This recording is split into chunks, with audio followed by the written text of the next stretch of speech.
어서 오세요. 반갑습니다.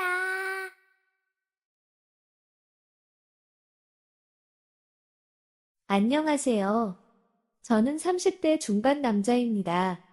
형과 동업으로 인터넷 쇼핑몰과 작은 카페를 운영하고 있습니다.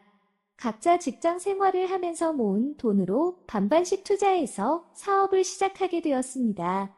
처음에 인터넷 쇼핑몰을 시작하면서 고생을 많이 하였습니다. 인터넷 쇼핑몰에 안정적인 매출이라는 것이 없더라고요. 그래도 고생과 노하우를 터득하면서 어느 정도 자리를 잡아가고 있는 중에 형의 제안으로 그동안에 모아놨던 쇼핑몰 수익금으로 카페도 차리게 되었습니다. 형과 창업을 시작한 이후로 2년간은 둘 다 월급을 가져가지 않아 제법 많은 수익금이 모여 있었습니다. 그래서 평일에는 아침에 쇼핑몰 사무실로 출근해서 주문 확인 및 배송 준비를 한 후에 오후 2시쯤 카페로 가서 마감할 때까지 일을 합니다. 형은 아침에 쇼핑몰 사무실로 출근해서 일을 하다가 다 끝나면 대략 오후 6시쯤 돼서 카페로 와서 같이 일을 하고요. 주말에는 하루 종일 카페에서 일을 하고 형은 쇼핑몰 사무실로 가서 일을 하고 끝나는 대로 카페로 와서 일을 합니다. 이렇게 형과 동업을 한 지 4년이 좀 넘어가자 월 1,000만 원씩 월급을 가져가도 회사의 자본금이 점점 늘어나기 시작했습니다. 별도의 추가 사업을 하려고 검토도 하였으나 지금도 쉬는 날 없이 매일매일 일하고 있는데 무리인 것 같다고 생각이 들었고 직원과 알바를 더 고용해서 저희가 부재 시에도 돌아갈 수 있도록 시스템을 갖추기로 하였습니다. 그렇게 여유가 생기면서 형이 연애 및 결혼을 하게 되었습니다. 그리고 결혼한 형수님이 저도 잘 알고 있는 제 친구입니다. 처음에 둘이서 사귄다고 했을 때 너무 안 어울려서 거짓말인 줄 알았는데 잘 만나다가 결국 결혼을 하였습니다. 이때까지는 아무런 문제 없이 잘 살아가고 있었습니다. 사업도 잘 운영이 되었고 수익이 많이 나면 인센티브로 직원들과 함께 나누었고 형수도 직장 생활을 잘 하고 있었습니다. 그런데 어느 날 카페 실장님한테서 개인적으로 연락이 왔습니다. 그때 저는 카페 2호점을 내기 위해 상가를 알아보고 다닐 때였습니다. 몇 주 전부터 형수가 가끔가다 카페에 들려서 아무 이유 없이 돈을 가져간다는 것이었습니다. 정식적으로 주식을 발행해서 만든 주식회사는 아니지만 형과 저가 반반의 투자금을 모아서 만든 사업체이기에 개인적으로 돈을 가져다 쓰지 않습니다. 월급과 인센티브 외에는 회사 돈을 사적으로 사용하지 않는다는 것입니다.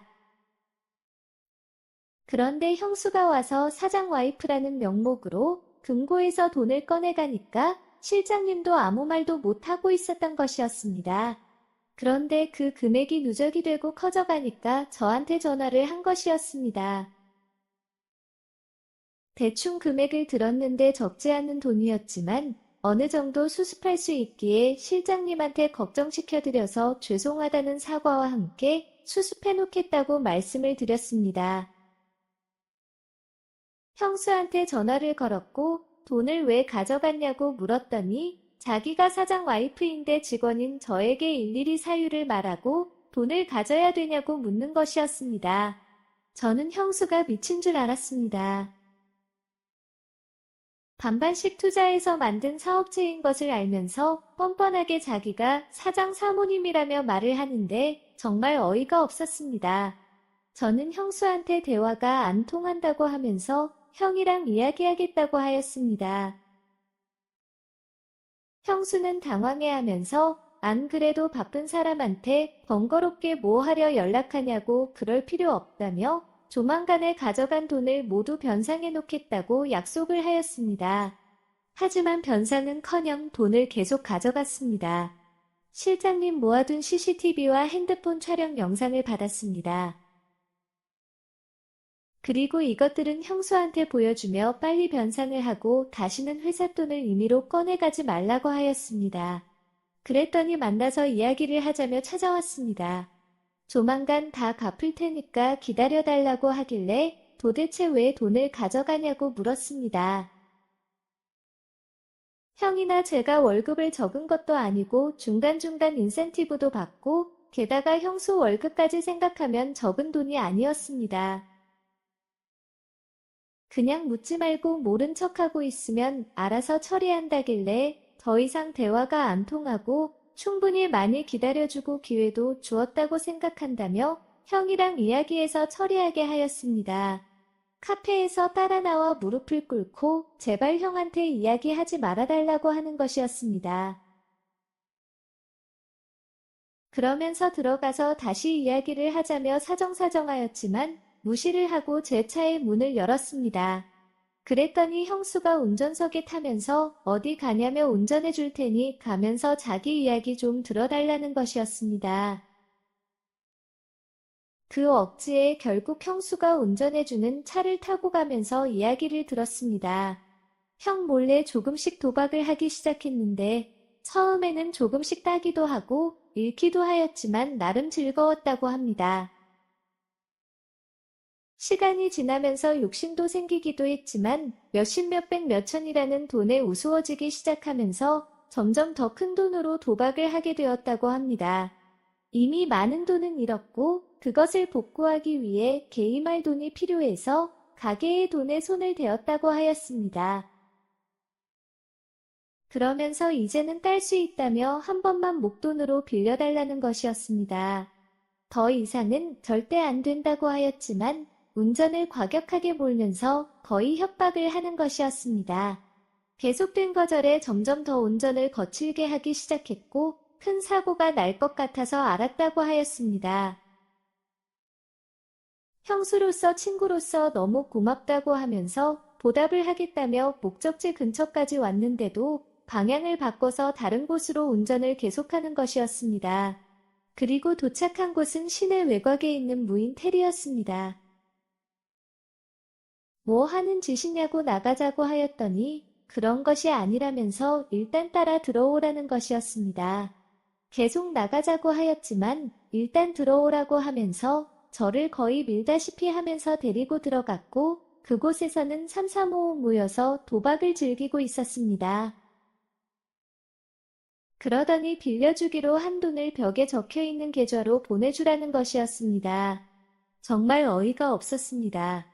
보안카드가 없어서 안 된다고 거짓말을 하며 당장 이체 가능한 금액은 몇백만 원 뿐이라고 하였습니다. 그럼 일단 오늘 그거 놔둬달라고 하길래 주었습니다. 정신이 나간 사람처럼 몇 시간을 치더니 결국 다 잃고 저한테 왔습니다. 좀 땄냐고 물었더니 자본금이 적어서 잃었다며 내일 다시 오자고 하더군요. 이렇게 쉽게 다 잃는데 그만하라고 하였더니 자본금만 많으면 딸 수 있다면서 빌려준다고 해놓고 주기 싫어서 그러는 거냐며 화를 내는 것이었습니다. 그런 거 아니라고 하면서 집에 가자고 하였더니 너무 억울하고 스트레스 받는다면서 머리도 아픈데 다른 방에서 좀 쉬었다 가자고 하는 것이었습니다. 아무 생각 없이 알았다고 하면서 방에 들어갔더니 씻고 나오라는 것이었습니다. 안 씻어도 된다고 나는 안 자고 TV 볼 거라고 하였더니 그런 눈치 없는 소리 하지 말라며 다 벗은 채로 저를 데리고 화장실로 데리고 가는 것이었습니다. 그렇게 화장실에서도 침대에서도 갑작스럽게 뜨거운 시간을 보냈습니다.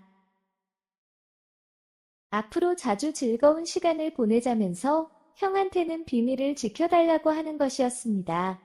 일단은 알겠다고 하였는데 머리가 복잡합니다. 갑자기 벌어진 이 상황을 어떻게 형한테 설명을 하고 이 문제를 해결해야 할지 막막합니다. 이미 카페 실장님도 알고 계시고 형이 카페 장부 확인해 보면 금세 문제 여부를 알게 될 것이고 그러면 실장님은 저한테 이미 다 말을 했다고 할 텐데 참 답답합니다.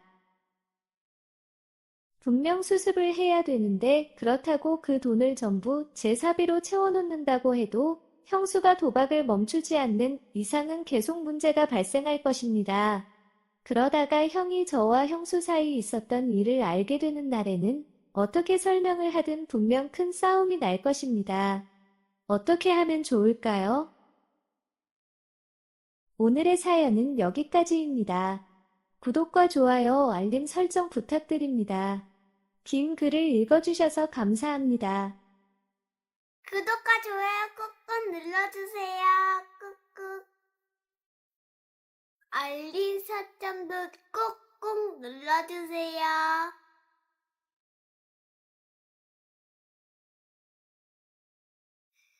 어서오세요.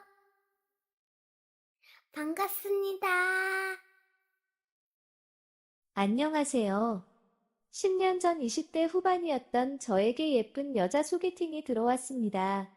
소개팅을 시켜준 친구에게 만약 소개팅 여자와 잘 된다면 평생 은혜를 갚겠다면서 밥과 술을 사줄 정도로 정말 제 이상형의 여자였습니다.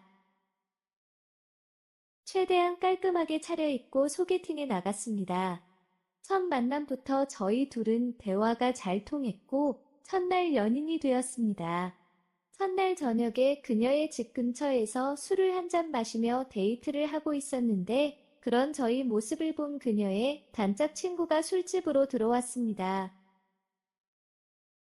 단짝 친구로 들어온 그녀는 예쁘진 않았지만 말을 참 예쁘게 하는 사람이었습니다. 그렇게 연애 첫날부터 저희 세 사람은 다 친해졌고 2년 정도 연애 후에 저희 결혼까지 하게 되었습니다. 그 사이에 대학생이었던 아내는 졸업을 하고 직장인이 되었고 아내의 단짝 친구도 어린이집 교사가 되었습니다. 결혼한 지 얼마 되지 않아 아내가 임신을 하였습니다. 아내 친구는 자기가 사는 곳에 어린이집을 개원할 거라면서 저희 보고 자기네 동네로 이사를 오라는 것이었습니다. 그곳이 제가 다니고 있는 회사와도 가깝고 아내 친구가 운영하는 어린이집이라면 믿고 아이를 맡길 수도 있으니 저희는 흔쾌히 전세 기간이 끝나자마자 아내 친구네 근처 이사를 가게 되었습니다. 아기가 태어나면서부터 아내 친구의 도움을 받게 되었고 저희 부부는 나름 편하게 육아도 할 수 있었습니다. 아내의 육아휴직도 끝나고 복직을 하면서 아내의 야근은 많아졌고 제가 어린이집으로 아이를 데리러 가는 날이 많았습니다. 그날도 아이를 데리러 갔는데 아내 친구가 곧 정리하고 퇴근을 할 거라면서 저녁 안 먹었으면 자기네 집으로 가서 같이 먹자고 하였고 저도 별 생각 없이 기다렸다가 아내 친구네 집으로 가게 되었습니다. 아이의 저녁을 먹이고 아내 친구와 밥을 먹다가 간단하게 반주를 마셨습니다. 그러면서 이런저런 이야기를 나누고 있었는데 갑자기 아내 친구가 황당한 소리를 하는 것이었습니다. 아내와 한 소개팅 제안이 원래는 아내 친구에게 온 것이었고 제 사진을 보았는데 너무 잘생겨서 두려웠다고 하였습니다.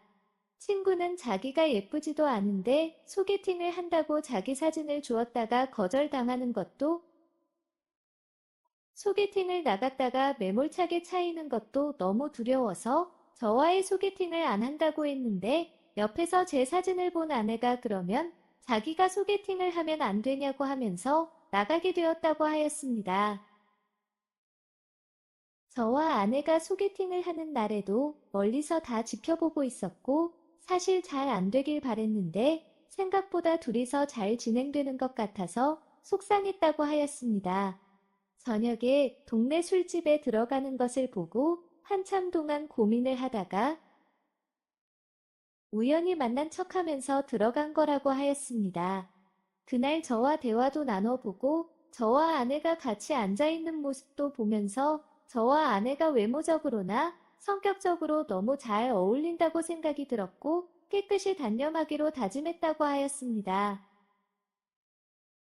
그런데 아무리 시간이 지나도 마음속에 있는 좋아하는 마음이 사라지지가 않았고 평생을 숨기고 살려고 하였지만 더 이상 숨기다가는 너무 힘들 것 같아서 이렇게 고백을 하는 것이라고 하였습니다.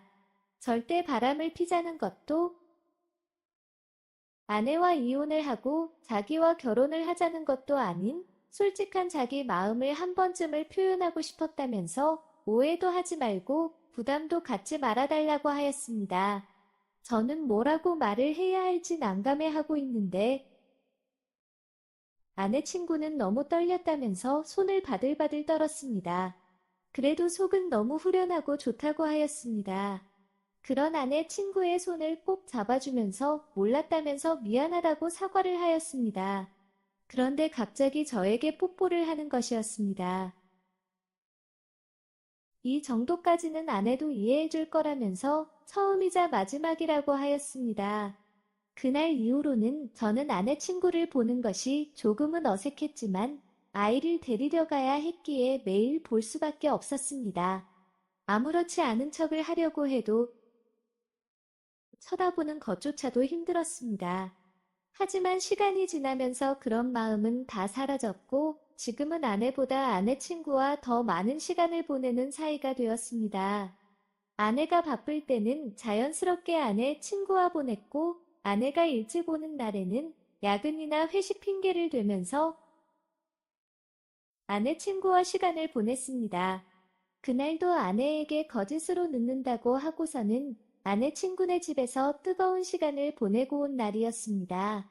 아내는 할 말이 있다면서 잠깐 이야기를 하자고 하였습니다. 모르는 척하면서 조용히 살려고 하였는데 이제는 더 이상 안 되겠다면서 저와 아내 친구의 관계를 이야기하였습니다. 둘이서 어떤 사이인지, 아내 친구가 언제부터 저를 좋아했는지, 첫 소개팅하는 날 몰래 따라다녔던 것까지 아내는 모르는 것이 없었습니다. 오랫동안 알고 지낸 친구 사이인데 친구의 마음도 몰랐겠냐며 자기를 너무 바보 취급하는 거 아니냐고 하였습니다. 결혼할 때까지도 아무 말이 없길래 아내 친구가 속으로 삭히다가 끝날 줄 알았는데 저에게 모든 것을 말할 줄 몰랐다고 하였습니다. 아내 친구가 저에게 모든 것을 말하고 둘이서 뽀뽀도 하고 손잡고 있는 것을 다 보았다고 하였습니다. 너네 둘이 너무 집중을 해서 못 들은 건지 만화를 틀어준 TV 소리 때문에 못 들은 건지는 모르겠지만 아내는 그때 친구네 집에 있었다고 하였습니다. 너무나 화가 나서 소리를 지르고 싶었지만 지금까지 꾹 참아온 친구의 마음도 잘 알기에 모르는 척, 못 본 척하면서 지냈다고 하였습니다. 그런데 어느 순간부터 둘이서 만나는 것 같더니 이제는 어린이집에 보내는 엄마들 사이에서 저와 아내 친구의 사이가 다 소문이 났다고 하였습니다. 만나려면 조용히 만나야지. 이렇게 소문까지 날 정도로 티 나게 만나면 어떡하냐고 하는 것이었습니다. 왜 그동안 말하지 않았냐고 물었더니 아내는 제가 스스로 돌아올 거라 믿고 기다렸다고 하였습니다. 그리고 제가 돌아오면 이 동네에서 이사도 가고 친구와 거리를 둘 생각이라고 하였습니다. 그러면서 아내는 이제는 결정을 해야 할 때가 된 것 같다고 하였습니다. 자기와 아이를 선택을 하고 아내 친구를 정리하던지 아내 친구를 선택을 하고 자기와 아이를 안 보고 살던지 둘 중에 하나를 결정하라고 하였습니다. 그러면 아내는 이렇게 될 때까지 본인 잘못도 분명 있다고 생각하기에 자기와 아이를 선택을 한다면 지금까지 있었던 모든 일들은 묻지도 따지지도 않고 다 잊고 평소처럼 지내겠다고 하였습니다. 제가 쉽게 답을 하지 못하고 머뭇거리는 모습을 보면서 아내는 무슨 뜻인지 알겠다며 이혼 준비를 하겠다고 하였습니다. 그런데 제가 고민하는 이유는 따로 있었습니다. 아내 친구가 제 아이를 임신을 했습니다.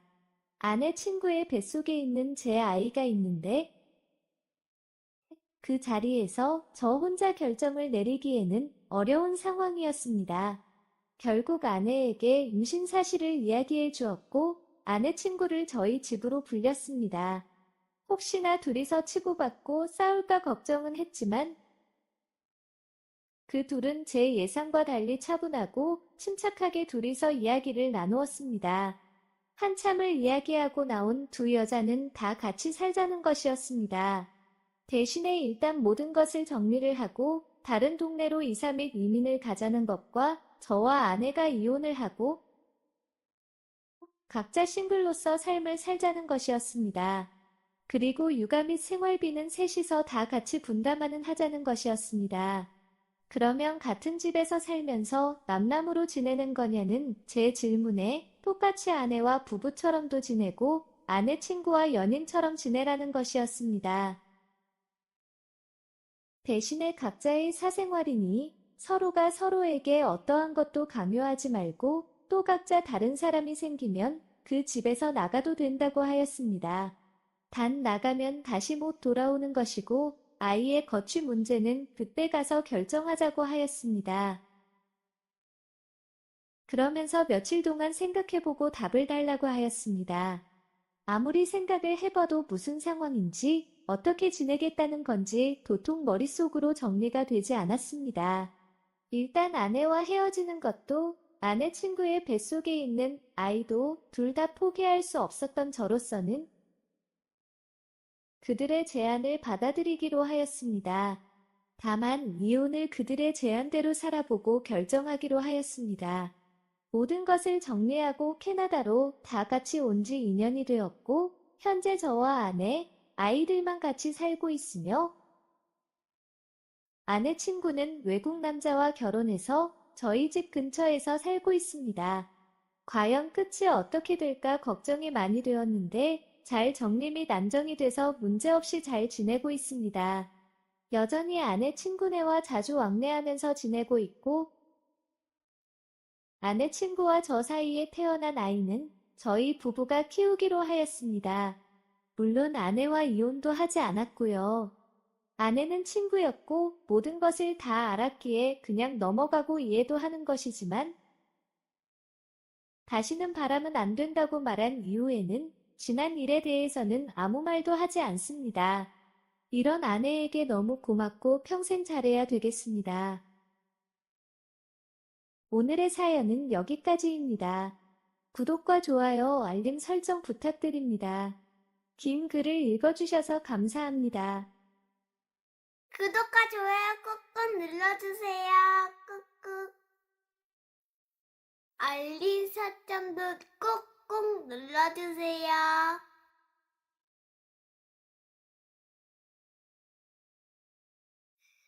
어서오세요.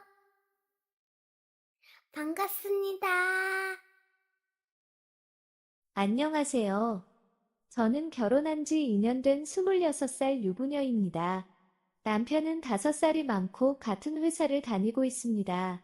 남편의 집안이 손이 귀해서 결혼 전에도 자식에 대한 욕심이 많은 것을 알고 있었고 저희 집도 요즘에는 보기 힘든 삼남매인데 어릴 때는 많이 싸우기는 했지만 형제가 많은 것이 좋다는 것을 잘 알고 있기에 저 역시도 남편이 자식을 많이 낳고 싶어 하는 것에 대한 거부감은 없었습니다. 오히려 저도 자식에 대한 욕심이 있었습니다. 결혼한 이후부터 열심히 임신을 도전하였지만 매번 실패했습니다. 저희 부부 둘 다 나이가 어리고 건강했기에 곧 임신이 될 거라는 희망을 가지고 지냈지만 1년이 지나고 2년이 다 되어가니 둘 다 걱정되는 마음에 불임 클리닉을 가게 되었습니다. 그런데 예상치 못한 결과를 듣게 되었습니다. 제가 자궁이 2개 즉 중복자궁이라는 것이었습니다.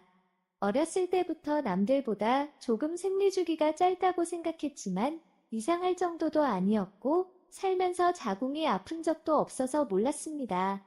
의사 말로는 중복자궁이 생명에 지장을 주거나 일상생활에 문제가 되는 병은 아니지만 자연 임신은 일반적으로 자궁이 하나인 다른 여자들 대비 많이 어렵고 자연적으로든 인위적으로든 임신이 되어도 조산이나 유산이 될 가능성이 매우 높다고 하였습니다. 그러면서 아이는 포기하는 것이 좋을 것 같다고 하였습니다.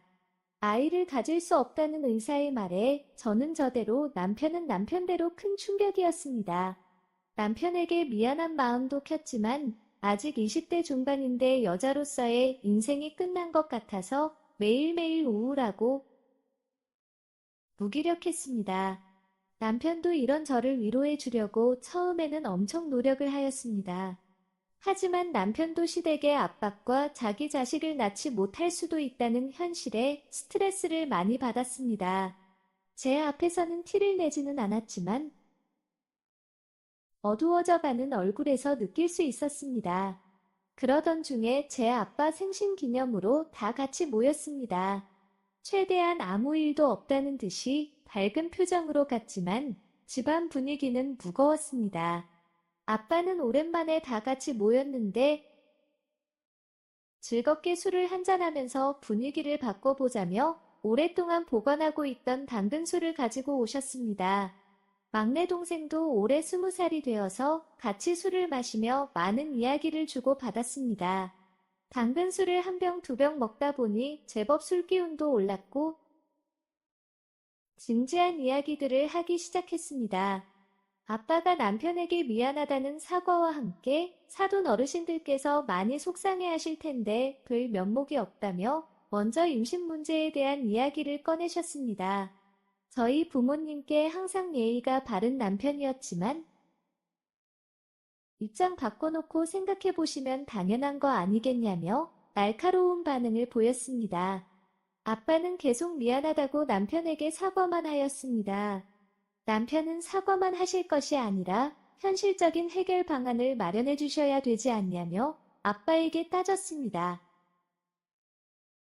아빠는 남편이 이혼을 하고 임신이 가능한 다른 여자를 만나서 새 장가를 가겠다고 한다면 우리로서는 사실 붙잡을 수가 없다면서 남편이 생각하고 있는 해결 방법이 뭐냐고 역으로 물으셨습니다. 남편은 저와 이혼하고 싶지도 않고 남들처럼 아이를 낳고 키우면서 행복하게 살고 싶다고 하였습니다. 그런데 저는 아이를 가지는 것이 현실적으로 불가능한 상황인데다가 그렇다고 남편이 밖에서 다른 여자를 통해서 아이를 낳아온다면 과연 제가 친자식처럼 잘 키우면서 문제없이 가정이 유지될 거라고 생각하지 않는다고 하였습니다. 그러면서 막내 처제가 이제 고등학교도 졸업했고 20살이 된 성인이고 대학도 안 가고 딱히 하는 일도 없으니 저 대신 대리 임신을 해줄 수 있는 것 아니냐고 하는 것이었습니다. 그러면서 마음 같아서는 막내 처제가 여러 명의 아이를 낳아주었으면 좋겠지만 그건 욕심인 것을 알고 있다며 아들을 낳을 때까지만 대리 임신을 해주었으면 좋겠다고 하였습니다. 즉 첫째가 아들이면 한 명으로 끝이고 첫째가 딸이라면 아들을 낳을 때까지 제 막내 여동생한테 대리 임신을 해달라는 것이었습니다. 듣고 있는 막내 여동생은 이게 말이 되냐며 울면서 방에 들어갔고 남동생은 남편 보고 미쳤냐면서 화를 내었습니다. 저도 처음 듣는 황당한 남편 의견에 아무 말도 나오지 않았습니다.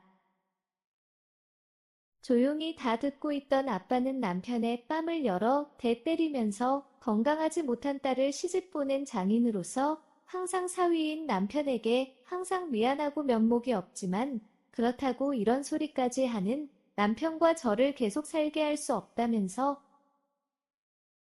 저와 이혼을 하고 새 삶을 찾으라며 나가라고 하셨습니다. 아빠 말이 끝나자마자 남동생은 씩씩거리면서 남편을 집 밖으로 내쫓고 현관문을 닫아버렸습니다. 그렇게 한바탕 소란이 끝났습니다. 다음날 술도 깨고 시간이 지나면 어느 정도 수습이 될 줄 알았습니다. 남편도 오죽 속상하고 답답했으면 그런 말을 했을지도 이해가 됩니다. 하지만 다음날 아침에 남편은 폭행으로 경찰서에 고소한다며 연락이 왔고 이혼의 귀책이 저한테 있으니 위자료 및 재산 분할에 대해서 토달지 말라고 하였습니다. 얼마 안 있다가 시어머니한테서 전화가 왔습니다. 밖에서 아이를 낳아서 오는 것보다 오히려 가족 내에서 가족의 피줄로 낳는 것이 더 좋은 것 아니냐면서 틀린 소리를 한 것도 아니고 얼마나 답답하면 그런 생각까지 했겠냐면서 위로해주지는 못할 망정 남의 집 귀한 아들을 왜 때려서 내쫓냐면서 불같이 화를 내셨습니다. 꼭 고소해서 합의 없이 벌 받게 하겠다면서 합의해달라고 연락하지 말라고 하시며 전화를 끊었습니다. 아빠는 괜히 본인 때문에 더 분란을 일으킨 것 같다며 저한테 엄청 미안해하셨습니다. 폭행 관련된 문제는 아빠가 알아서 잘 마무리할 테니 걱정하지 말라고 하시면서 집으로 돌아가지 말고 부모님 집에서 지내라고 하셨습니다. 아빠가 남편에게 전화를 계속 걸었지만 남편은 받지 않았습니다. 며칠이 지나서 회사에서 일을 하고 있는데 동료들에게 아빠가 회사에 찾아와서 남편이 나갔다는 이야기를 전달받았습니다. 급하게 회사 근처 카페로 가보았더니 아빠가 남편 앞에서 무릎을 꿇고 있는 것이었습니다. 너무 화도 나고 눈물이 펑펑 났습니다. 이혼도 해주고 재산도 다 포기할 테니 폭행 고소 없었던 걸로 하고 더 이상 보지 말자고 하면서 아빠를 모시고 카페에서 나왔습니다. 아빠를 안고 한참 울었습니다. 현재 저는 이혼을 요구하고 있고 남편은 다시 잘해보자며 이혼을 거부하고 있습니다. 남편도 너무 감정적으로 행동했다면서 미안하다고 하면서 카페에 가자마자 장인어른이 바로 무릎을 꿇었던 거지 자기가 요구한 것이 아니라며 오해하지 말라고 하였지만 무릎을 꿇고 있는 아빠를 보고만 있던 남편을 보았기에 남편의 말이 사실이라고 하여도 용서해줄 생각도 오해를 풀 생각도 없습니다. 다시 남편하고 잘 지낸다고 한들 결국 또 자식 문제로 문제가 생길 것이 뻔할 것 같아서 이혼하고 싶습니다. 오늘의 사연은 여기까지입니다. 구독과 좋아요, 알림 설정 부탁드립니다. 긴 글을 읽어주셔서 감사합니다. 구독과 좋아요 꾹꾹 눌러주세요. 꾹꾹. 알림 설정도 꾹꾹 눌러주세요.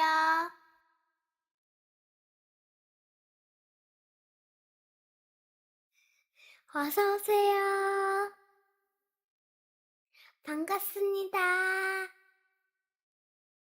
안녕하세요. 저는 회사를 다니고 있는 20대 후반 남자입니다. 얼마 전 취직을 하면서 대학생 때 알바를 하면서 모았던 돈과 부모님 도움을 받아서 외진 곳이지만 서울의 전세로 빌라에 들어가게 되었습니다. 첫 독립으로 나름 집을 꾸미면서 즐거운 것은 잠깐이었습니다. 청소, 빨래, 설거지 등 평일에 지쳐서 못했던 집안일들이 주말이면 한가득 쌓여 있었고 그것들을 처리하다 보면 주말이 다 지나갔습니다.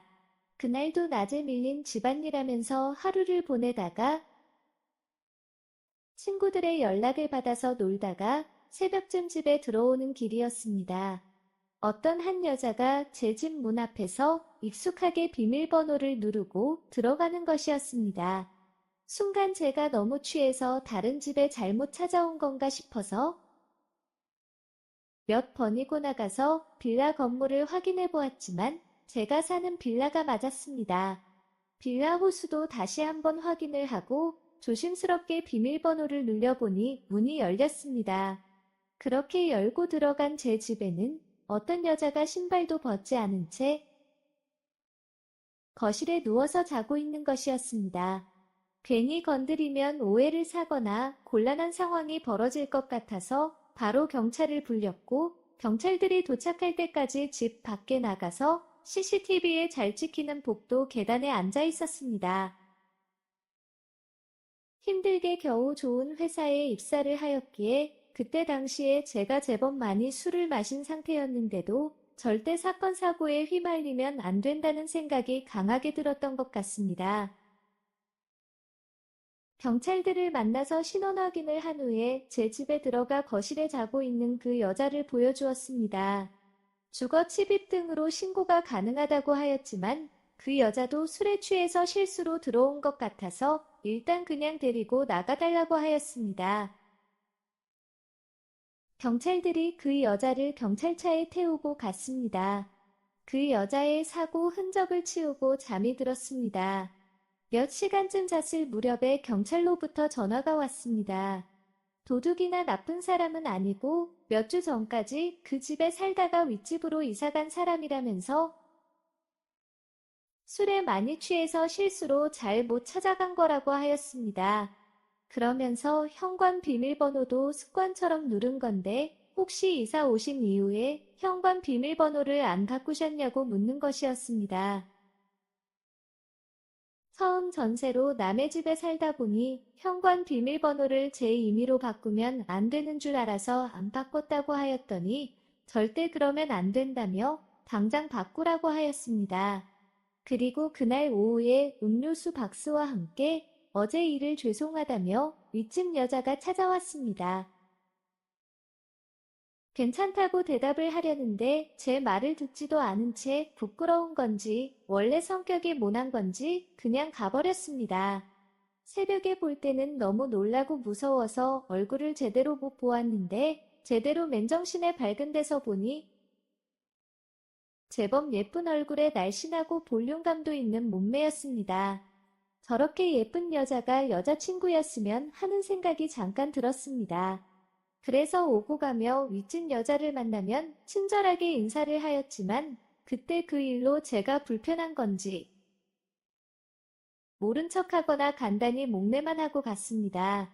2달 정도 지났을 무렵에 집에서 치킨에 맥주를 마시며 영화를 보고 있는데 누군가가 저희 집 현관 비밀번호를 누르면서 문을 열려고 하는 것이었습니다. 그런데 비밀번호가 안 맞아서 문이 안 열리자 큰 소리를 치면서 격하게 화를 내는 것이었습니다. 조심스럽게 인터폰으로 확인해 보니 윗집 여자였습니다. 제가 그 일 이후로 비밀번호를 바꿔서 문을 못 열고 있는 것이었습니다. 현관문을 열어서 여기는 제 집이고 당신 집은 윗집이라고 하였지만 막무가내로 제 집에 들어왔습니다. 급한데 왜 이렇게 문을 늦게 열었냐면서 화장실로 뛰어 들어갔습니다. 요란한 방귀 소리와 함께 볼 일을 본 뒤에 나왔습니다. 시원하게 볼 일을 봐서 그런지 거실에 있던 제 치킨과 맥주를 저한테 말도 없이 허겁지겁 다 먹더니 갑자기 저보고 누군데 자기 집에 있냐고 소리를 치는 것이었습니다. 저한테 이것저것을 던지며 나쁜 사람 취급을 하였고 결국 경찰까지 불렸습니다. 예전에 오셨던 경찰분들이 또 오셨고 그때 그 일을 기억하신다고 하셨습니다. 윗집 여자가 집에 나쁜 사람이 무단으로 들어왔다고 신고를 해서 큰 사건인 줄 알고 급하게 왔는데 큰일이 아니라서 다행이라고 하셨습니다. 저한테 끝까지 나쁜 사람이라며 윗집 여자는 소리를 쳤고 경찰분들이 나쁜 사람은 제가 아니라 신고한 당신이라며 윗집 여자를 경찰분들이 데리고 나가셨습니다. 아무리 예쁘고 매력적으로 생기면 뭐하냐. 술 버릇이 완전 안 좋다며 도대체 누가 저런 여자를 만날지 불쌍하다며 계속 궁시렁거리면서 사방에 튄 치킨 양념과 맥주를 닦았습니다. 요번에는 본인도 많이 민망한지 다음 날도 그 다음 날도 미안하다며 지난번처럼 찾아오지는 않았습니다. 몇 주 후에 집에서 쉬고 있는데 윗집 여자가 치킨과 생맥주를 사들고 찾아왔습니다. 정말 죄송해서 몇 번이고 사과를 드리고 싶었지만 용기가 없어서 못 오다가 지금 왔다고 하였습니다. 한 번 만나면 정말로 화를 내고 싶었지만 예쁜 여자가 제 앞에서 아주 미안해하는 얼굴로 서 있는데 화가 나지 않았습니다. 같이 치킨에 생맥주를 마셨고 먹다 보니 술이 부족해서 냉장고 안에 있던 소주까지 다 꺼내 먹었고 그것도 부족해서 추가로 다른 음식과 술을 주문해서 먹었습니다. 낮부터 시작한 술자리는 밤 늦게까지 이어졌고 서로에 대해서 많은 것들을 알게 되었습니다. 결국 둘 다 만취 상태에서 눈이 맞았고 뜨거운 시간을 보내게 되었습니다. 윗집 여자는 지방에서 올라와서 혼자 사는 대학생이었습니다. 그날 이후로 저희 사귀게 되었고 비밀번호도 예전에 그녀의 쓰던 비밀번호로 다시 바꾸어 두었습니다. 술 버릇도 고약하고 주량도 약해서 적당히 마시고 다녔으면 좋겠다고 하였지만 대학 생활에서 술이 빠지면 남는 게 없다며 열심히 마시고는 제 집으로 옵니다. 그나마 다행인 것은 이제 저를 남자친구로 알아봅니다. 제 집에 들어오자마자 얼굴을 꼬집고 뽀뽀도 하고 한참을 술주정을 부리면서 저를 괴롭히다가 자연스럽게 제 침대에 가서 잡니다. 누가 이런 여자를 만나겠냐며 그렇게 궁시렁거렸는데 제가 만나고 있습니다. 이제 만난 지 1년이 다 되어가고 있고 여자친구도 취업 준비 중입니다. 그리고 여자친구의 취업과 동시에 결혼을 하려고 양가 어른들께 인사도 드린 상태입니다. 술 때문에 이상하게 만난 인연이고 지금은 서로에게 없어서는 안 될 존재가 되었지만 그래도 곧 아내가 될 여자친구가 술은 좀 줄였으면 좋겠습니다. 쉽게 고쳐지는 않을 것 같네요. 오늘의 사연은 여기까지입니다. 구독과 좋아요, 알림 설정 부탁드립니다. 긴 글을 읽어주셔서 감사합니다. 구독과 좋아요 꾹꾹 눌러주세요. 꾹꾹. 알림 설정도 꾹꾹 눌러주세요.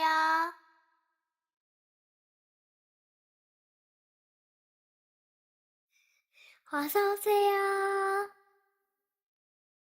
반갑습니다. 안녕하세요. 저는 산본에서 회사를 다니고 있는 남자입니다. 얼마 전 대구로 출장을 갔다가 일찍 집에 왔습니다.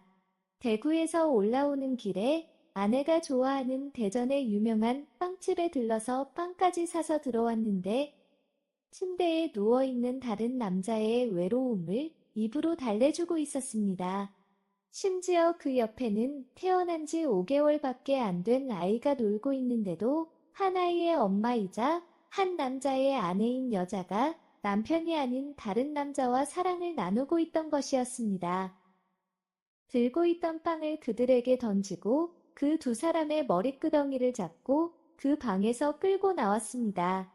아내와 그 남자는 잘못했다며 싹싹 빌었고 이것저것 뒤져보고 찾아내기 전에 솔직하게 언제부터 만났고 어떻게 알게 된 사이인지 전부 다 말하라고 하였습니다. 그 남자는 아내가 과거에 다녔던 회사의 동료였고 4년 전 저와 연애를 시작할 때도 만나고 있던 사이라고 하였습니다. 그 남자는 이미 결혼한 유부남이고 애들도 있다 보니 부적절한 사이로 몰래 만남을 이어가던 중이었고 제가 대구로 출장을 가자 그 남자가 연차를 낸 뒤 저희 집에서 아내와 며칠째 시간을 보내던 중이었습니다. 그들의 이야기를 들으면서 아내 핸드폰의 대화 내용을 보았는데 2년 전에 그 남자아이인지 제 아이인지 알 수가 없어서 아이를 포기한 사실도 알 수 있었습니다. 충격적인 사실들을 알게 되면서 도저히 그 둘을 볼 수가 없었습니다. 제가 출장을 간 날부터 몇 시간 전까지 같이 애정행각을 했던 곳이라고 생각을 하니 너무 구역질이 나고 불쾌한 기분이 들었습니다. 일단 5개월 된 아이의 짐을 챙기고 아이와 함께 그 집을 나왔습니다. 나오면서 아파트 상가에 있는 부동산에 들려서 집을 금매로 올려두었습니다. 결혼 전에 부모님 이름으로 산 부모님 집이기에 다른 남자와 그 집거리한 아내의 의견은 중요치 않았습니다. 부동산 집을 올리면서 당연히 부모님도 곧 알게 되실 거라는 생각에 날씨는 춥고 마땅히 갈 곳도 없어서 아이를 데리고 본가로 갔습니다. 누가 봐도 급하게 나온 짐 상태에 아내도 없이 제가 어두운 얼굴로 아이만 데리고 온 것을 보고서는 아버지께서 아무 말도 없이 집 문을 열어주셨습니다.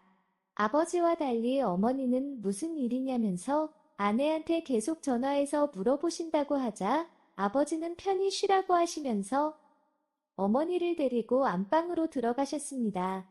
그 후로 한참 동안 아이를 보면서 울었습니다. 어머니가 아내한테 전화를 했는지 며칠이 지나서 본가로 찾아왔고 퇴근하고 온 저를 보자마자 무작정 미안하다고 사과를 하는데 아직은 할 말이 없으니 돌아가라고 하였습니다. 그러면서 부동산에서 집 보려 2번이나 왔다면서 집을 판다고 하던데 어떻게 된 거냐고 물었습니다. 내 집도 아니고 내 집도 아니고 우리 부모님 집이고 팔기로 했으니 빠른 시일 내에 그 집에서 나가라고 하였습니다. 혹시나 해서 하는 말이지만 기분 나쁘다고 집에 이상한 짓을 하면 전부 다 손해배상 청구할 테니까 얌전히 집만 챙겨서 나가라고 하였습니다. 당장이라도 아내에게 이혼 이야기를 꺼내고 싶었지만 아내가 본가로 찾아왔을 때는 아이와 저의 친자검사 결과가 나오기 전이었습니다. 단 한 번도 아이가 제 친자식이 아니라고 생각해 본 적이 없었는데 아내가 누구의 아이인지 몰라서 아이를 포기한 적이 있다는 것을 알고 나니 제 의심을 멈출 수 없었습니다. 확실히 하고 넘어가지 않으면 평생 후회할 것 같았습니다. 얼마의 시간이 더 지난 후에 친자검사 결과를 받았습니다. 결과는 제 아이가 아니었습니다. 아내가 입덧하고 출산 후 우울증에 새벽에 분유 주고 기저귀를 갈아주는 등 이 모든 것이 하나도 안 힘들고 천사같이 이쁜 아이가 제 친자식이 아니라는 결과에 정말 세상이 무너지는 것 같았습니다. 당장이라도 아내를 찾아가서 화를 내고 싶지만 정말 큰 사고를 칠 것 같아서 정말 꾹꾹 참으면서 떨리는 가슴을 겨우 다스리며 친자검사 결과서를 부모님께 먼저 보여드리고는 이혼하겠다고 말씀을 드렸습니다. 아버지는 어느 정도 예상을 하셨다는 듯이 그동안 고생 많았다면서 저 하고 싶은 대로 하라고 하셨습니다. 그리고 지금 이 순간부터는 며느리는 처음부터 없었다고 생각할 테니 엄마 아빠 신경 쓰지 말고 제가 하고 싶은 대로 하라고 하셨습니다. 부모님께 죄송하다는 말씀만 여러 번 드리고는 아이와 아이짐을 챙겨서 지방에 있는 처갓집으로 갔습니다. 갑자기 찾아온 저와 아이를 보면서 반가워하시면서 엄청 놀라시는 것을 보니 아내가 아무 말도 안 한 것 같았습니다. 저는 몇 주 전에 집에서 있었던 사실과 아내 핸드폰에 옮겨받는 그 남자와의 대화 내용들, 그리고 친자 확인 검사를 보여드렸습니다. 그리고 이혼하겠다는 말씀을 드리고 마지막으로 아이를 꼭 안아주고 처갓집에서 나왔습니다. 나오는 발걸음이 너무 무겁고 안 떨어졌지만 저를 위해서도 아이를 위해서도 처갓집에 두고 오는 것이 맞다고 생각했습니다. 혼자서 본가로 올라오는 차 안에서 펑펑 울고 있는데 처갓집 상황을 들었는지 아내한테 전화가 와서는 꼭 그렇게까지 해야 되겠냐면서 소리를 지르길래 저도 그동안 참아왔던 속마음을 시원하게 쏟아내고는 이혼하자고 하였습니다. 그래도 이혼은 싫었는지 갑자기 태도를 바꾸어서 미안하다고 사과를 하였지만 저는 이미 마음을 결정을 하였습니다. 살던 집도 화난 마음에 금매로 내놓았지만 부모님 뜻에 따라서 반전세로 세입자를 구했습니다. 아내가 남겨두고 간 집에 있던 물건들 중에 아이 관련 물건들은 전부 아내에게 챙겨보냈고 그 밖에 각종 가구와 가전은 전부 중고로 팔아버렸습니다. 아내와 합의 이혼을 하려고 노력을 하였지만 끝까지 이혼을 하겠다면서 버티길래 결국 이혼 소송 중입니다.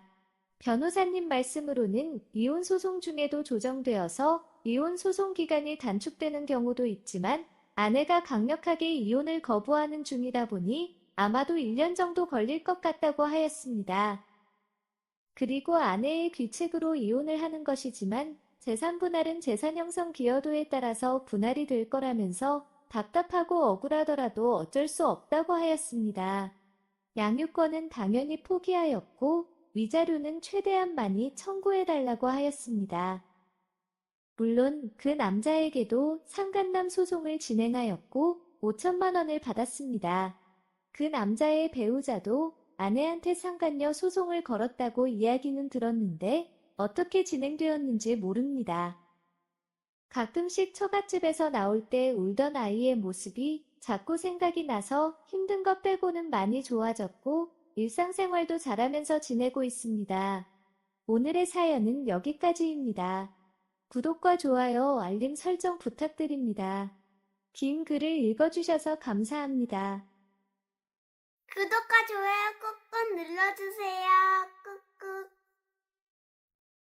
알림 설정도 꾹꾹 눌러주세요. 오늘의 사연을 시작합니다. 안녕하세요. 결혼 4년 차 유부남입니다. 약 9년간의 연애 후에 결혼을 하였기에 서로에 대해서 잘 알고 각자의 요구사항에 대해서는 숨김없이 말하는 사이였습니다. 그 중에 하나가 바로 아이 문제였습니다. 아내는 경력 단절 문제도 있고 주말 부부로 지낼 수밖에 없기에 아이는 안 낳고 싶다는 것이었습니다. 결혼할 때쯤 이 부분을 말했다면 아마 결혼에 대해서 다시 고민하였거나 안 했었을 겁니다. 하지만 제법 오랜 연애 기간이 지나고 서로에 대해서 결혼에 대한 확신이 선 이후에 여러 가지 것들을 이야기하면서 나왔던 내용이었고 많은 시간 이야기를 통해서 서로 조율한 내용이기에 제가 결혼을 결정 내리는 것에 있어서 아이를 안 낳은 것은 문제가 되지 않았습니다. 결혼한 지 6개월 정도 지났을 때쯤 임신과 피임에서 편해지고 싶어서 아내와 상의 후에 정관수술을 진행하였습니다. 애가 없는 딩크족으로 지낼 것이라면 정관수술을 통해서 임신의 불안감도 피임의 불편함도 없애고 싶었습니다. 그렇게 저희는 나름 행복하게 결혼 생활을 하였습니다. 비록 양가 부모님께 엄청난 잔소리와 원망을 들었지만 저희 인생도 중요하기에 저희가 내린 선택을 후회하지 않았습니다. 게다가 주변에서 아이를 낳은 지인들을 보면서 그들처럼 아이를 통한 행복은 모르고 살겠지만 그들보다 멋진 인생을 만들며 살 수 있다고 확신하였습니다. 그런데 처제가 조카를 출산한 이후부터 조카가 너무 이쁘다면서 아이를 가지는 것이 어떻겠냐고 묻는 것이었습니다. 외아들이었던 제가 아내의 입장과 의견을 충분히 고려해서 딩크족으로 사는 것을 동의하였고 정관수술까지 하였는데 얼마 되지도 않아서 아이를 갖자고 하니 너무나 황당하고 화가 났습니다. 정관수술, 정관복원수술이 무슨 레고 블록을 붙였다 떼었다 하는 것도 아니고 저렇게 쉽게 생각이 변하면 아이를 출산한 다음에 또 어떻게 변할지 모르는 아내의 변덕을 감당할 자신이 없었습니다. 그래서 저는 싫다고 거절하였습니다. 아내의 요구로 정관수술까지 끝낸 것이니 본인의 선택에 따른 결과를 받아들이면서 살라고 하였습니다. 아내도 별말 없이 알았다고 하였습니다. 하지만 몇 번이고 아이 이야기를 하였고 결국 정관복원 수술을 받았습니다. 정관수술한 지 몇 년 되지 않아 90% 정도의 확률로 복원이 될 거라고 하였지만 저는 복원이 되지 않았습니다. 시간이 지나면 나아질 수 있다는 의사 선생님 말씀을 믿고 1년간 노력을 하였지만 임신은 되지 않았습니다. 이제 포기하고 살다가 생기면 정말 감사한 마음으로 낳자고 아내에게 말을 하였고 아내도 정자은행 같은 것도 알아보았지만 쉽지 않다며 결국 수긍하였습니다. 이렇게 아기를 가지는 것에 대한 것은 해결이 되는 줄 알았습니다. 몇 개월이 지난 후부터 아내가 헛구역질을 하는 것이었습니다. 그래서 병원에서 진료를 받아보았더니 임신이라는 것이었습니다. 세상에 이런 행운이 다 있나 싶어서 엄청난 축복이라고 생각했습니다. 그날로 아내는 퇴사를 하고 태교에 전념을 하였습니다. 그 이유는 저희는 주말 부부였기에 아내가 회사 다니면서 혼자 태교도 하는 것이 만만치 않을 것 같기도 하고 힘들게 얻은 아이이기에 최선을 다해서 준비하고 싶었습니다. 게다가 제가 옆에서 있더등 힘들 때 도움이 되어주고 싶었습니다. 그렇게 행복했던 시간이 지나고 아이가 태어났습니다. 바로 그날부터 문제가 시작되었습니다. 저와 너무도 닮지 않아서 막 배에서 나왔기엔 그런가 보다 하였는데 문제는 혈액형이었습니다. 아내도 O형, 저도 O형입니다. 그래서 아이도 O형밖에 될 수 없는데 A형인 것이었습니다. 너무 찜찜해서 아내에게 은근슬쩍 혈액형을 물어보았더니 10년을 넘게 알고 지냈는데 본인 혈액형도 아직 모르냐면서 당당하게 O형이라고 하였습니다. 너무나 찜찜했지만 막 출산하고 난 이후고 제가 정신이 없어서 잘 못 들었을 거라고 생각했습니다. 하지만 그날 저녁에 아이와 아내가 병실에서 처음 만나는 시간을 가졌습니다. 이런저런 안내를 받으면 소아건강수첩을 받아서 펼쳐보니 A형이라고 딱 적혀 있는 것이었습니다. 짧은 만남의 시간이 끝나고 아내에게 수첩을 보여주며 아이 혈액형이 이상하다고 하며 보여주었더니 정말 하나도 당황하지도 않고 저한테 본인 혈액형 잘 못 알고 있냐고 하는 것이었습니다. 다들 아시겠지만 대한민국 남자라면 군대를 가서 좋든 싫든 여러 번이 헌혈을 하게 되는데 제 혈액형을 잘 못 알고 있다는 것이 말이 될 리가 없습니다. 너무나 따지고 확인하고 싶었지만 일단 아내의 말에 그런가 하면서 참았습니다. 그리고 정관보건 수술을 한 병원으로 가서 정자검사를 받았고 무정자증이라는 결과와 의사소견서를 받았습니다. 그리고 아이와 친자검사도 진행하였습니다. 역시나 제 아이가 아니었습니다. 그 모든 서류들을 챙겨서 처갓집에서 몸을 풀고 있던 아내에게 갔습니다. 아내는 끝까지 검사가 잘 못되었다면서 어떻게 자기를 의심하고 못 믿을 수 있냐며 오히려 강하게 화를 내었고 장모님께서도 자기 딸은 그런 애가 아니라며 저보고 너무하는 거 아니냐고 역정을 내셨습니다. 그럼 확인차 재검사를 해보자는 제 말에 아내는 됐다며 그렇게 의심할 거면 아이 볼 생각도 하지 말라며 나가라는 것이었습니다. 저도 솔직하게 말을 하면 용서의 여지를 생각했었는데 너무나 뻔뻔한 아내의 반응에 다른 세 곳에서 받았던 친자 확인 검사서도 보여주었습니다. 저도 친자가 아니라는 첫 결과서를 보고 나서 믿을 수가 없었습니다. 그래서 다시 세 곳의 시험을 미래하였고 결과는 동일하게 나왔습니다. 그제서야 아내는 모든 사실을 실토하기 시작하였습니다. 너무나 아이가 가지고 싶어서 채팅 어플 등을 통해서 괜찮은 사람을 찾아서 정자를 받았다는 것이었습니다. 그러면서 그 사람이 현직 의사고 학벌도 건강 상태도 좋다면서 유전학적으로 좋은 아이를 낳은 거라고 그냥 우리 아이라고 생각하고 키우기만 하면 된다는 것이었습니다. 저는 아내가 미친 줄 알았습니다. 장모님은 그 자리에서 쓰러지셨고 저도 아내의 어마어마한 논리에 할 말을 잃었습니다. 아무리 아이가 가지고 싶어도 이 방법은 아니라고 하였습니다. 설사 그 방법밖에 없었다 하더라도 적어도 나와 상의해야 되는 건 아니냐고 물었더니 물어보았으면 허락해 줄 거였냐면서 반박을 하더군요. 그리고 그 방법밖에 없었다며 그냥 받아들이라는 것이었습니다. 그게 싫으면 이혼하자고 하더군요. 그래서 이혼하자고 하면서 처갓집을 나왔습니다. 그런 지 일주일이 지났습니다. 아직도 미안하다고 연락 한 번 오지 않았습니다. 이런 상황이라면 이혼하는 것이 맞는 거겠죠? 답답한 마음에 사연을 보내봅니다. 오늘의 사연은 여기까지입니다. 구독과 좋아요, 알림 설정 부탁드립니다. 긴 글을 읽어주셔서 감사합니다. 구독과 좋아요 꾹꾹 눌러주세요. 꾹꾹. 알림 설정도 꾹꾹 눌러주세요.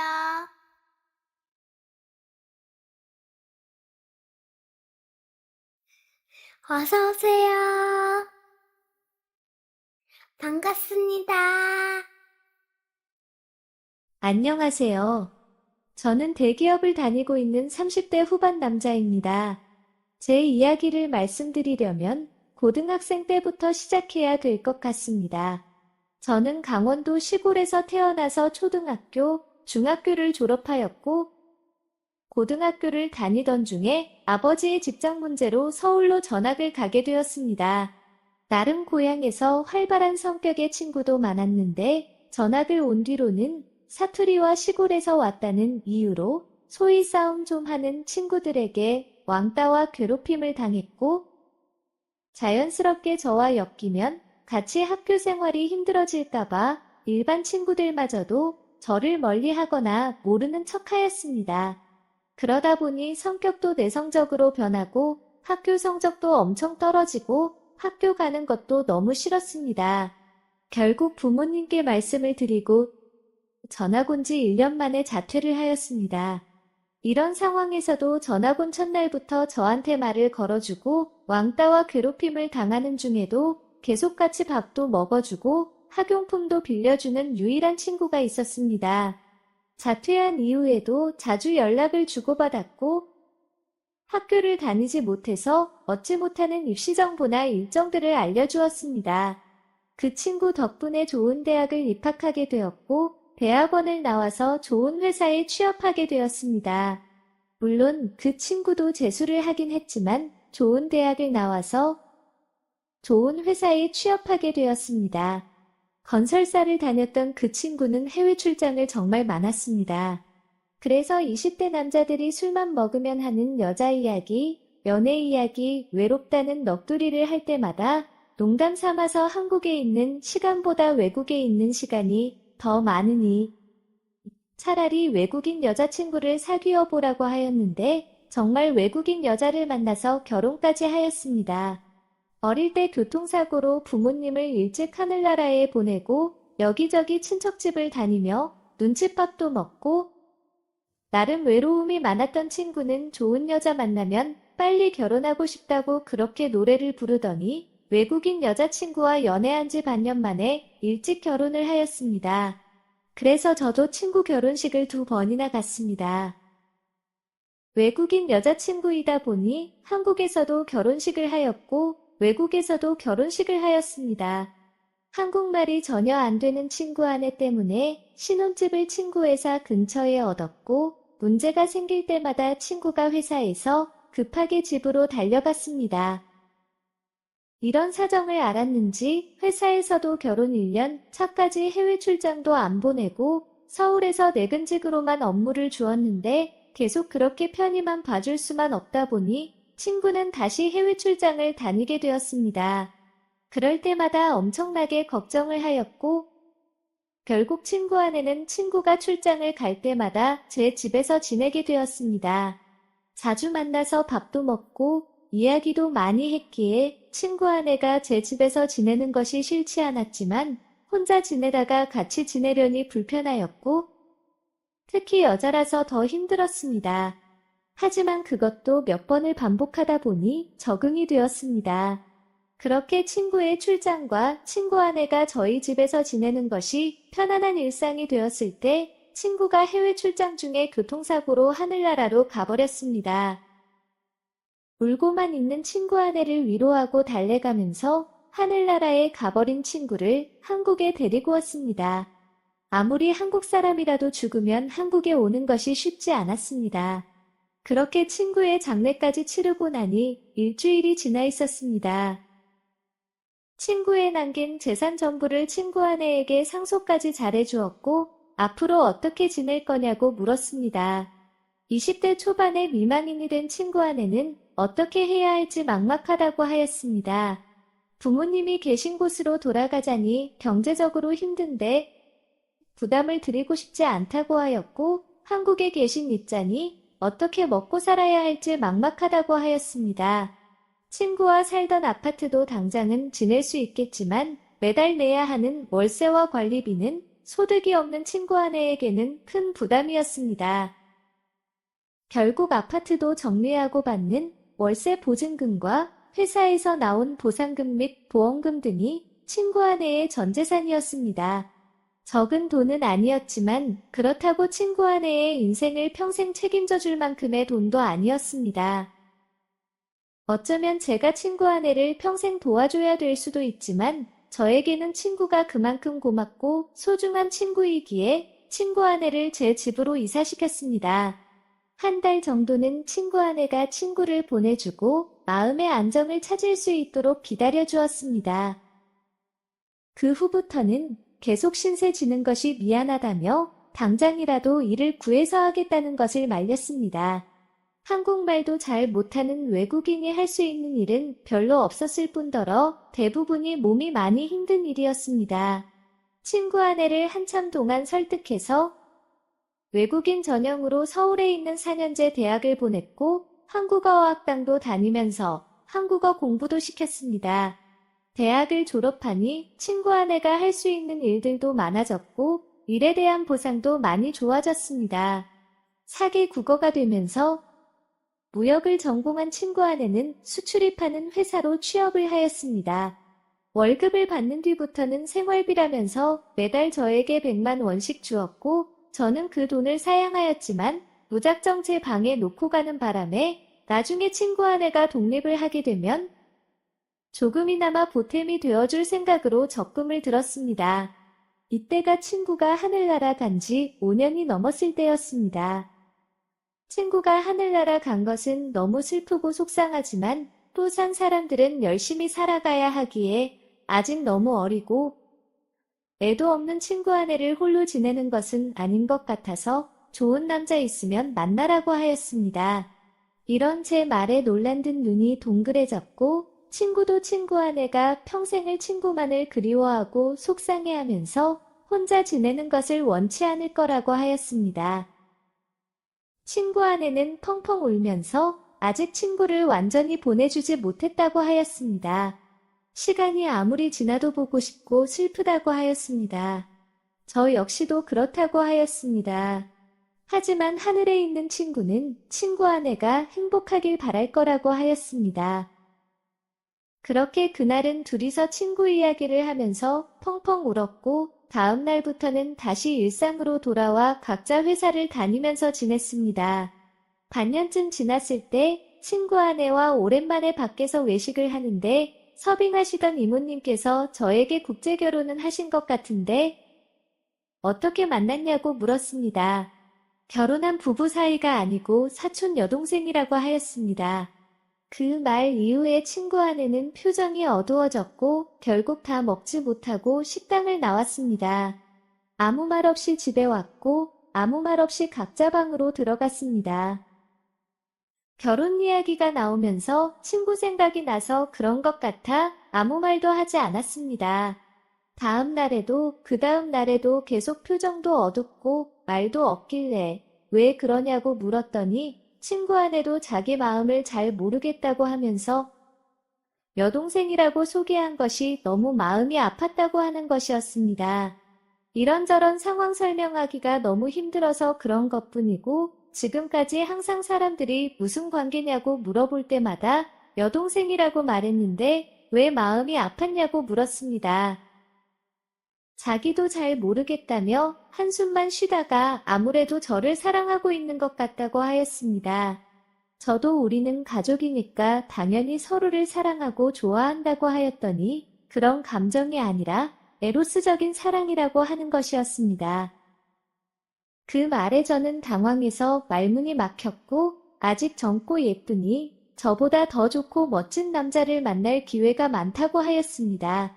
오랜 기간 같이 지내다 보니 저한테 정이 든 것뿐이라고 하였지만 친구 아내는 절대 그런 것이 아니라면서 자기를 여자로 봐달라고 하였습니다.